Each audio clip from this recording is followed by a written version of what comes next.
আলাইকুম অষ্টম শ্রেণীর প্রিয় শিক্ষার্থীরা কেমন আছো? সবাই আশা করি অনেক ভালো আছো। তো আজকে হচ্ছে তোমাদের জীবন ও জীবিকা বই থেকে 49 নম্বর পৃষ্ঠায় যে ছকটা দেওয়া আছে ছক 3.2 কাল্পনিক পেশায় প্রযুক্তি ব্যবহার। ঠিক আছে, এই ছকটা হচ্ছে আজকে আমরা পূরণ করব। তো এবার আমরা লেখাটি গল্পটি বিশ্লেষণ করে দেখি। তো তোমাদের যে ছকটা দেওয়া আছে কাল্পনিক পেশায় প্রযুক্তি ব্যবহারের ছকটা, তো পেশার নামগুলো হচ্ছে বাম পাশে লিখব এবং কাল্পনিক পেশায় ব্যবহার হতে পারে এমন প্রযুক্তির নাম। ঠিক আছে, তো প্রথম হচ্ছে পেশার নামগুলো লিখবো বাম পাশে, দেন হচ্ছে তারপরে লিখবো যে কাল্পনিক পেশায় আসলে কী কী প্রযুক্তি ব্যবহার হতে পারে, এরকম কিছু প্রযুক্তির নামগুলো লিখবো। এবং এই পাশে লিখবো হচ্ছে কাল্পনিক পেশার জন্য প্রয়োজনীয় নতুন দক্ষতা। ঠিক আছে, দক্ষতাগুলো লিখবো এবং উক্ত পেশার মানব কল্যাণে যে ধরনের ভূমিকা রাখতে পারে, অর্থাৎ আমরা যে পেশাটার যে বিষয়গুলো লিখবো এটা আসলে মানুষের উপকার হবে কিনা, অর্থাৎ কল্যাণ হবে কিনা, ওইটা আসলে ভূমিকাগুলো এখানে লিখবো। ঠিক আছে, তো এটি হচ্ছে তোমাদের 49 নম্বর পৃষ্ঠার ছক ছক 3.2। তো চলো আনসারটা আমরা এখন দেখি। তো এখানে পেশার নাম এক নাম্বার দিয়েছি রোবট মনিটরিং প্রফেশনাল। আর কাল্পনিক পেশায় ব্যবহৃত হতে পারে এমন প্রযুক্তির নাম যেমন রোবট। কাল্পনিক পেশার জন্য প্রয়োজনীয় নতুন দক্ষতা প্রোগ্রামিং ও রোবোটিক্স বিষয়ে তদীয় ও ব্যবহারিক দক্ষতা, প্রযুক্তিগত ও জ্ঞান। ঠিক আছে, এবং উক্ত পেশা মানব কল্যাণে যে ধরনের ভূমিকা রাখতে পারে। তো রোবট মনিটরিং প্রফেশনাল রোবটকে তত্ত্বাবধান করেন। এই রোবট দিয়ে সেবা প্রদান, শিক্ষা থেকে শুরু করে বড় বড় গবেষণা, উৎপাদন ইত্যাদি যাবতীয় কাজ করানো যায়।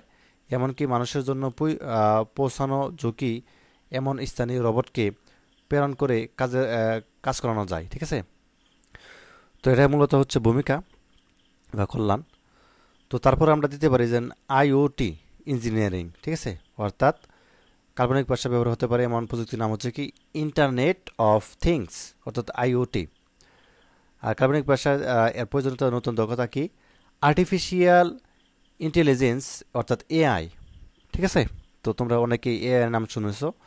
তো বিষয়ে দক্ষতা অ্যাপ ডেভেলপমেন্ট, ডাটা সায়েন্স বিষয়ে দক্ষতা। তো মানুষের হস্তক্ষেপ ছাড়াই মেশিনে অটোমেশন পদ্ধতিতে সব কাজ নির্ভুলভাবে আইওটি এর মাধ্যমে করা যায়। বায়োমেট্রিক্স স্ক্যান শেষ কাজ সেন্সর ব্যবহার করে নোটিফিকেশন দেওয়া থেকে শুরু করে তো ঘরে ব্যবহৃত বিভিন্ন ডিভাইস এটা ব্যবহার করা যায়। ঠিক আছে, তো তারপর দেখি আমরা তো ডিজিটাল মার্চেন্টার।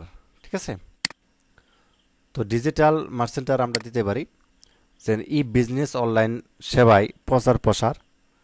তো কাল্পনিক পেশার জন্য প্রয়োজনীয় দক্ষতা তো ডাটা অ্যানালাইসিস, বাজার গবেষণা দক্ষতা, প্রযুক্তি ব্যবহার দক্ষতা, ওয়েবসাইট পরিচালনা।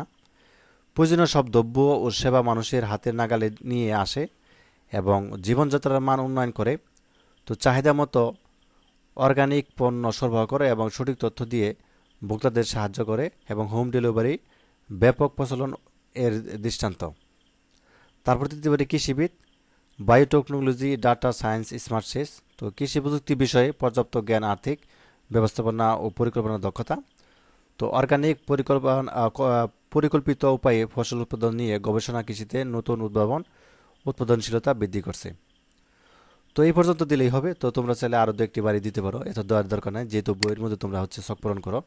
তো এত বেশি জায়গা নেই, খুব কম, অর্থাৎ 3টি বা 4টি লিখলেই যথেষ্ট। ঠিক আছে, তো এই ছিল আজকের ক্লাস। তো পরবর্তী পর্বে হচ্ছে আমরা 50 নম্বর পৃষ্ঠার দলীয় কাজ দেখব। তো ধন্যবাদ সবাইকে এই ভিডিওটি দেখার জন্য। আল্লাহ হাফেজ।